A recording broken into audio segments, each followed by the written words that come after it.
গল্পটি এমন এক সময়ে স্থাপিত হয়েছে যখন বিশ্ব ৩টি রাজ্যে বিভক্ত।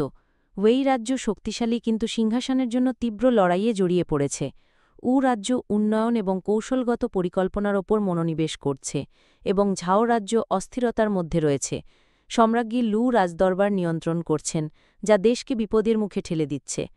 ঝাওয়ের রাজকুমারী জিয়াং তাওহুয়া উচ্চাকাঙ্ক্ষী এবং দৃঢ়প্রতিজ্ঞ, ওয়েইয়ের সাথে রাজনৈতিক বিবাহের ব্যবস্থা করে সম্রাজ্ঞী লুয়ের নিয়ন্ত্রণ থেকে পালাতে চান। যাই হোক, ওয়েইতে পৌঁছানোর পর তিনি নেকড়েদের দ্বারা আক্রান্ত হন এবং পরে ঘুম থেকে উঠে নিজেকে চ্যান্সেলর শেন জাইয়ের সাথে সম্পর্কের জন্য অভিযুক্ত দেখতে পান। মুখী হয়।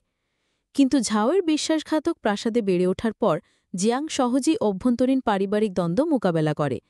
তার লক্ষ্য সম্পন্ন করতে এবং তার বিষের প্রতিষেধক পেতে মরিয়া জিয়াং সাহায্য চাইতে এস্টেট থেকে বেরিয়ে আসে, যদিও সেন তার ওপর কড়া নজর রাখে।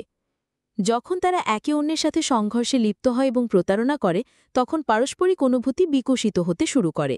জিয়াং শীঘ্রই আবিষ্কার করে যে ক্রাউন প্রিন্সও সেনের রাজনৈতিক শত্রু এবং সেনের চারপাশে রাজনৈতিক শক্তি দ্বারা স্থাপন করা বিভিন্ন স্ত্রী এবং উপপত্নীদের সাথে রাজপুত্রকে উৎখাত করতে তাকে সাহায্য করার প্রস্তাব দেয়।